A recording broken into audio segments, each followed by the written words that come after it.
Gaza में Hamas के हमलों की वजह से इजरायली सेना को अभूतपूर्व नुकसान उठाना पड़ रहा है।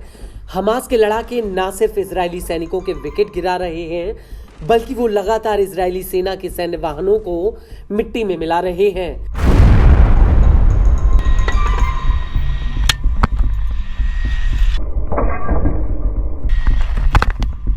और हमास के हमलों की वजह से इजराइल को न सिर्फ रुपए पैसों का नुकसान हो रहा है, बल्कि सैनिकों की किल्लत से जूझ रही आईडीएफ को जान माल का तगड़ा नुकसान उठाना पड़ रहा है।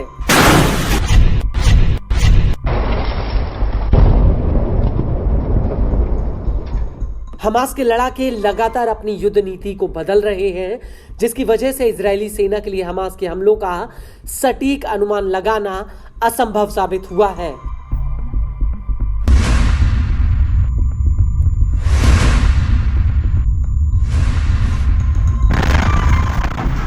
खंडर में तब्दील हो चुके गाजा में हमास के लड़ाके गिद्ध बनकर आईडीएफ के ऊपर मंडरा रहे हैं। खंडरों से लेकर जमीनी रास्तों पर हमास ने मौत का एक ऐसा जाल बिछाया है जिसमें घुसते ही इजरायली सैनिक काल के मुंह में समा रहे हैं।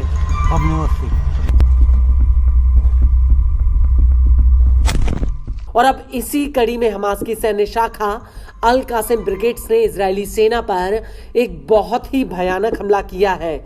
यह हमला स्टोन्स ऑफ डेविड ऑपरेशन के तहत किया गया। हमास के मुताबिक पूर्वी खान यूनिस के अल अबासन अल कबीरा इलाके में इस हमले को अंजाम दिया गया। इजरायली मीडिया के मुताबिक इस हमले में 2 सैनिकों की मौत हो गई।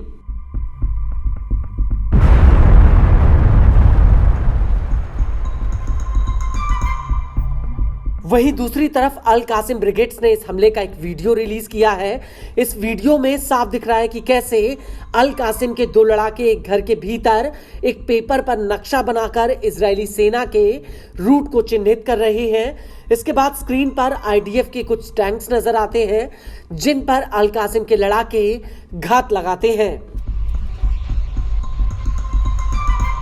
इसके बाद अल कासिम का एक लड़ाका मलबे के ढेर के पीछे छिपा होता है। उसके हाथ में एक बारूद का गोला होता है और ये लड़ाका कुछ ही सेकंड्स में मलबे के ढेर से निकलकर आगे की तरफ दौड़ता है और सामने इजरायली सेना के कुछ टैंक और सैन्य वाहन खड़े होते हैं।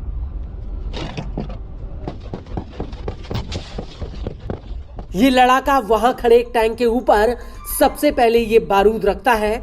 इसके बाद टैंक के भीतर इस गोले को डालकर ये लड़ाका तुरंत वहां से भाग निकलता है और गोले की वजह से टैंक में जोरदार ब्लास्ट होता है। इसके बाद स्क्रीन पर आईडीएफ का एक बुलडोजर और एक टैंक नजर आता है। उसके पीछे इजराइल की एक सैन्य गाड़ी भी चलती हुई नजर आ रही है। आपको बता दें कि इजरायली सेना ने इस हमले में मारे गए सैनिकों की जानकारी दी है। आईडीएफ का कहना है कि हमले में मारे गए कैप्टन आमिर साद, जिनकी उम्र 22 साल, और सार्जेंट इनून नूरेलवाना, जिनकी उम्र 20 साल है। ये दोनों ही टेक्नोलॉजी और मेंटेनेंस कॉर्प्स ऑफिसर थे जो गोलानी ब्रिगेड की टोही यूनिट का हिस्सा थे। आईडीएफ की शुरुआती जांच के मुताबिक ये दोनों ही सैनिक नामर आर्मर्ड पर्सनल कैरियर वाहन के भीतर थे। तभी उनके ऊपर एक विस्फोटक आकर गिरा, जिसमें जोरदार ब्लास्ट हुआ और इस धमाके में दोनों की मौत हो गई।